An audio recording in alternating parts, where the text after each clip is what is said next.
No nosso ponto 2, o autor aqui tratou das limitações dos autores.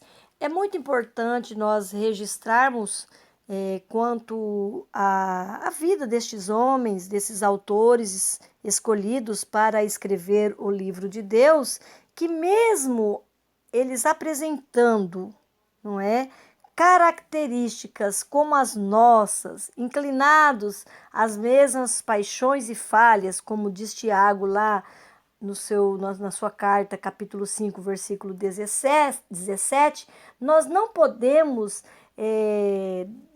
desacreditar as mensagens deixadas por ele, porque a Bíblia é a palavra de Deus, é o registro no livro de Deus por homens que, embora sejam falhos, eles foram inspirados pelo Espírito Santo. E o autor traz aqui o exemplo de Moisés. Como bem sabemos, ele foi impedido de entrar na terra prometida, porque transgredira contra o Senhor no deserto de Zim, conforme Deuteronômio 32, 51, 52. O rei Davi, a quem foi atribuído a autoria de 74 dos salmos, cerca de metade dos salmos da Bíblia foram escritos por Davi e são maravilhosos, o qual nós usamos nos nossos devocionais, o qual também recebemos a mensagem de Deus ali para nós. Ele foi um homem que cometeu adultério e assassinato. Temos também o apóstolo Pedro, um homem inconstante. Quando Jesus foi preso ali, ele sacou da sua espada e cortou a orelha de Malco, servo do sumo sacerdote, conforme João 18, 10. Também na casa do sumo sacerdote ele negou o Senhor por 3 vezes, conforme João 18, 16, 27. E também é registrado nas Escrituras a sua simplicidade. Ele era um homem sem letras e indouto, conforme Atos 4, 13. Não é? Mas foram homens usados por Deus para escrever o livro de Deus. Embora fossem homens limitados, com as mesmas paixões como nós, eles foram escolhidos para deixar o registro da vontade de Deus para a humanidade. Aí no ponto 3, nós temos os diferentes gêneros literários e figuras de linguagem. Nós que somos leitores da Bíblia, nós sabemos que os textos bíblicos têm aí vários gêneros literários, figuras de linguagem, porque este livro ele reflete também o estilo de escrever de seu autor, que é o que nós vimos aqui no ponto 1, quando falou aqui da inspiração dos autores, não é? Nós vemos gêneros literários variados, no qual o gênero narrativa é a forma dominante na Bíblia. Gordon Fee diz que mais de 40% do Antigo Testamento é narrativa, tais como Gênesis, Josué, Juízes, Ruth, 1º e 2º Samuel, 1º e 2º Crônicas, Esdras, Neemias, Daniel, Jonas e Ageu. Também no Novo Testamento, os evangelhos e grande parte do livro de Atos também são textos narrativos, que mostram para nós aí a história tal qual elas ocorreram, com a finalidade que Deus tinha de mostrar a sua ação nas obras criadas e também entre o seu povo. É importante também aqui fazer menção de outros textos, não é? Além dos narrativos, que são os sapienciais e poéticos. Nós vemos poesia no livro de Jó, salmos e cânticos. Nós vemos prosa no livro de Eclesiastes, provérbios no livro de Provérbios e ainda temos os evangelhos e as epístolas. As epístolas são cartas, que são outros gêneros literários. E esses autores sagrados também fizeram uso de várias figuras de linguagem, tais como o emprego de parábolas, de enigmas, de alegorias, de hipérboles, de metáforas e símiles. E também a presença de vocabulário simples ou rebuscado, dependendo do grau de instrução de cada autor, como nós vimos aqui no ponto 1. E depois também o autor faz menção aqui à linguagem do senso comum. Isso aqui é muito importante, porque algumas pessoas que querem desacreditar as escrituras, eles usam esta forma de escrever dos autores sagrados, formas comuns e populares, para desacreditar da palavra de Deus. Estes homens usaram a linguagem figurada, que nós também usamos no nosso dia a dia. Eles usaram a linguagem figurada, principalmente ao referir-se ao sol. Aqui o autor traz o exemplo na batalha dos israelitas contra Amaleque. Arão e Ur sustentaram as mãos de Moisés até que o sol se pôs, conforme Êxodo, capítulo 17, versículo 12. Também, ao descrever a herança dos Rubenitas, Josué fez alusão ao nascente do sol. Também na batalha contra os amorreus, ele registrou que o sol parou. Esta é a mais usada de algumas pessoas que querem desacreditar a palavra de Deus. E é importante aqui nós falarmos disso aos nossos alunos, não é? Que esse nascer do sol e pôr do sol, até registrado ali no livro de Eclesiastes, e também Marcos faz menção, é uma forma comum e popular de se escrever ou de se apresentar. Nós falamos assim também: o sol se pôs, não é? O sol nasceu. E mesmo nós sabendo que a Terra tem aí o seu movimento de rotação e translação. Nós sabemos isso, mas esta é a forma comum de nós escrevermos ou falarmos, né? Nos expressarmos aí com estes, vamos dizer aí, com esse nascimento ou pôr do sol. Os escritores bíblicos registram que o sol nasceu e se pôs, ou que o sol parou, quando estavam fazendo uso de figura de linguagem, que o autor traz aqui para nós, na língua portuguesa, como nós conhecemos de prosopopeia ou personificação. Então, isso não é motivo para as pessoas desacreditarem da palavra de Deus. É uma forma comum e popular de se expressar. Aí o autor da lição diz aqui: nesses e nos demais casos, os autores bíblicos fizeram uso da linguagem figurada para melhor atingir seus objetivos. Esta linguagem não ignora os fundamentos científicos e nem desacredita a inspiração da palavra de Deus, apenas busca alcançar a compreensão de todos, conforme 1 Coríntios, capítulo 14, versículos 9 ao 11. O nosso tópico 3 traz o título O Espírito Santo e a Bíblia. Nós temos aí 3 pontos. O primeiro, a inspiração do Antigo Testamento. O segundo, a inspiração do Novo Testamento.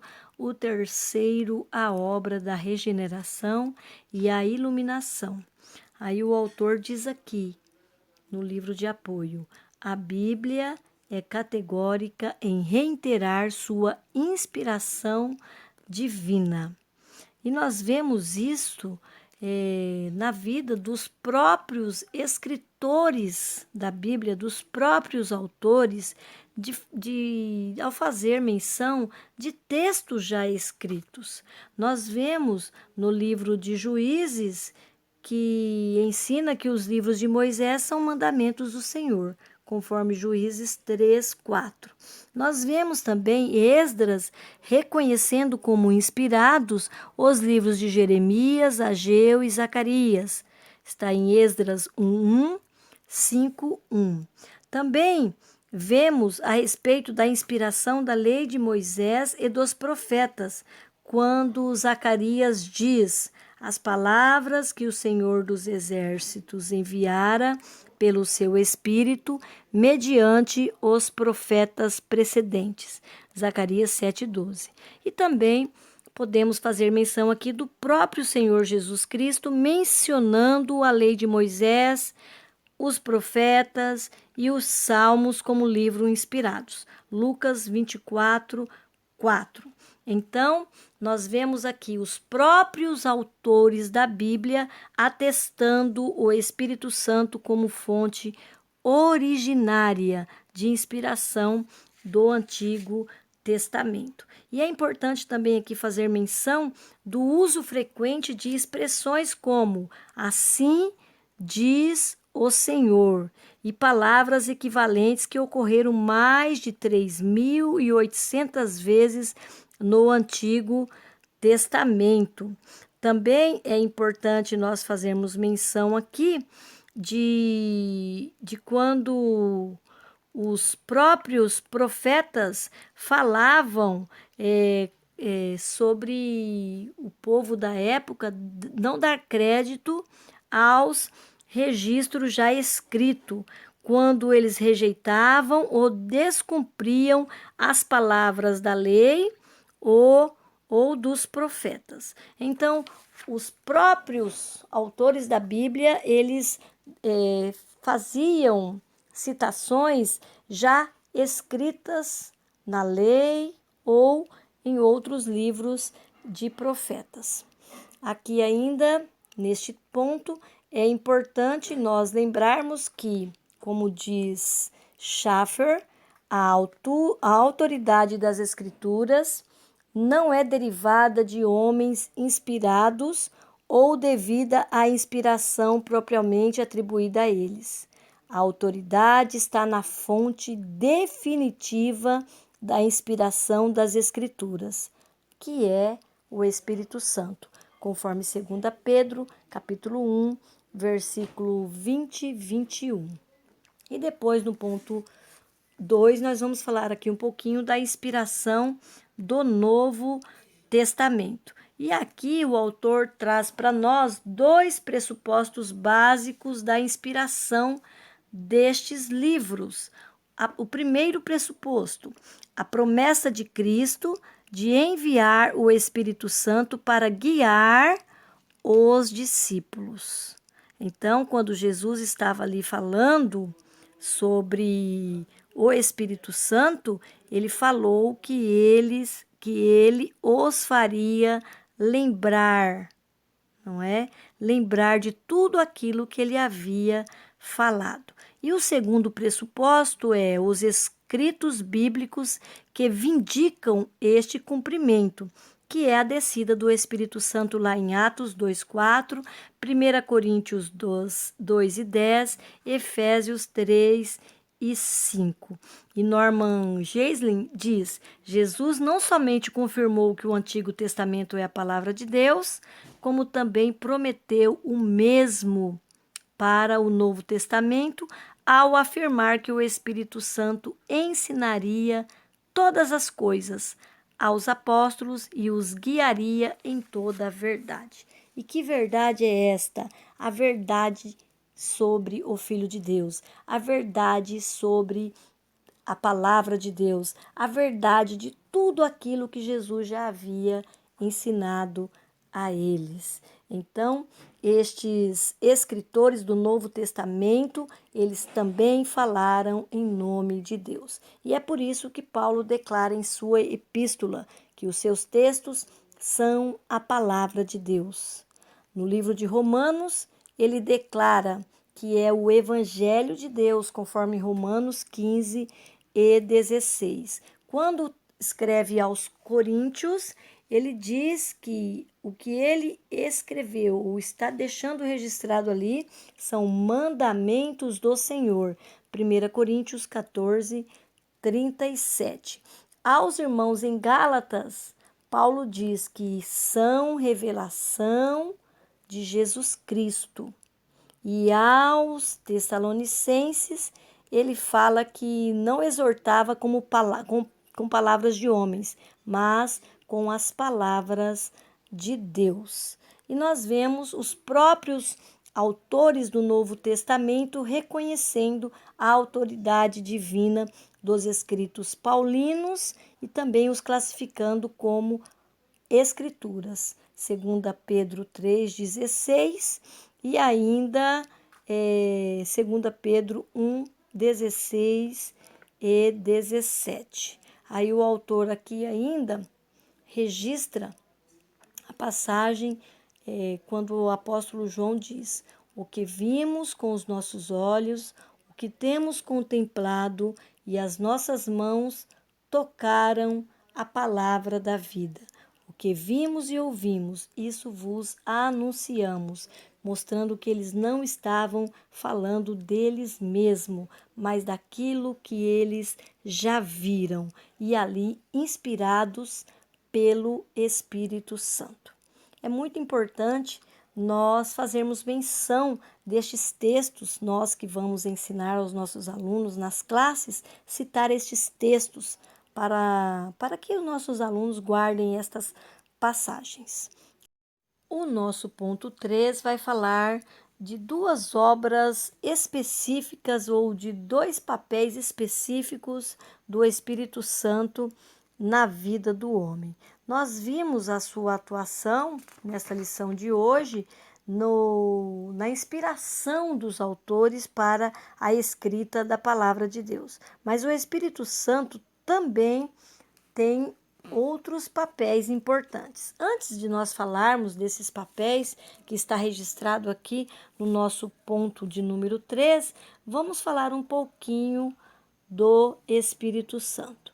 A nossa declaração de fé das Assembleias de Deus, assim como as Escrituras, registram que o Espírito Santo é a terceira pessoa da Santíssima Trindade, consubstancial com o Pai e o Filho, Senhor e vivificador.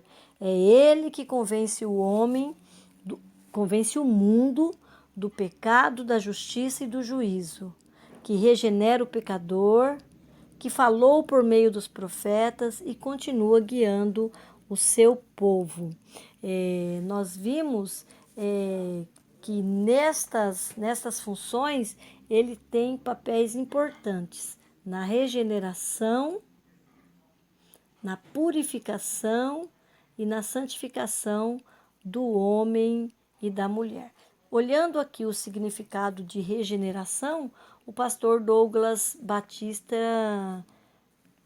escreve aqui: regeneração é a transformação do pecador numa nova criatura pelo poder de Deus, como resultado do sacrifício de Jesus na cruz do Calvário.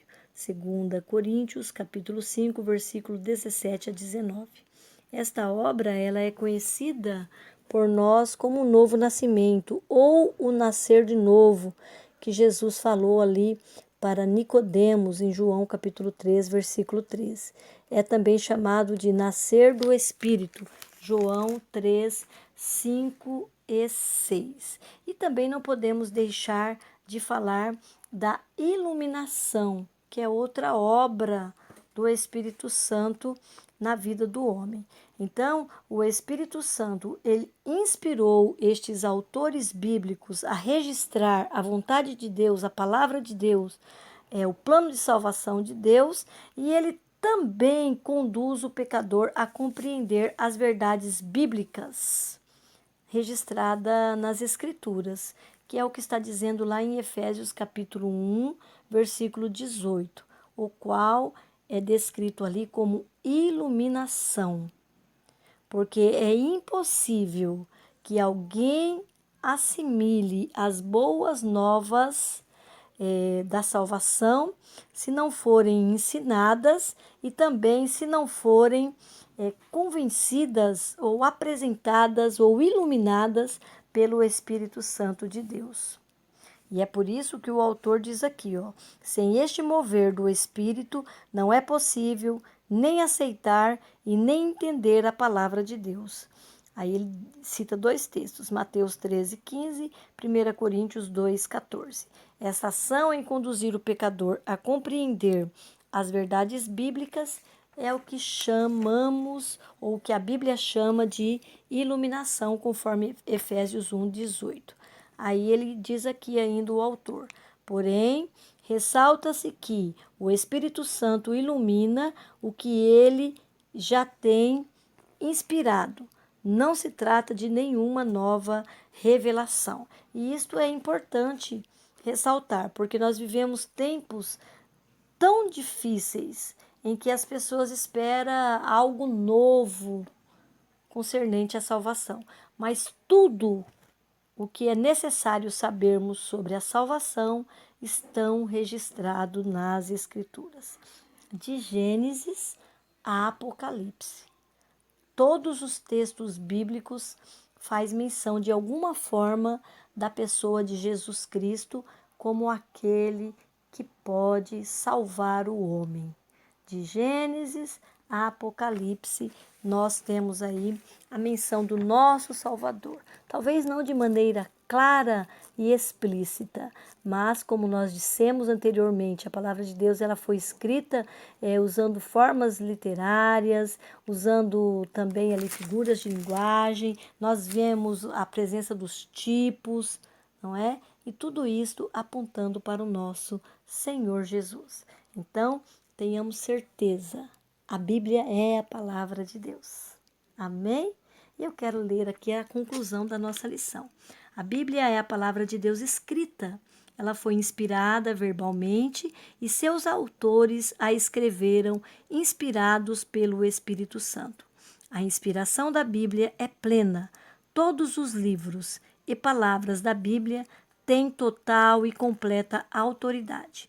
Esse ensino concorda com a nossa declaração de fé, que professa crer na inspiração divina, verbal e plenária da Bíblia Sagrada, única regra infalível de fé e prática para a vida e o caráter cristão. Termino aqui o meu comentário desta lição de número 2, pedindo que, se você ainda não se inscreveu no meu canal, que você se inscreva, curta e compartilhe. Amém? Quero também pedir a bênção de Deus sobre a sua vida, sua casa, sua família, sua escola bíblica dominical e a igreja a qual você pertença. Deus abençoe a todos.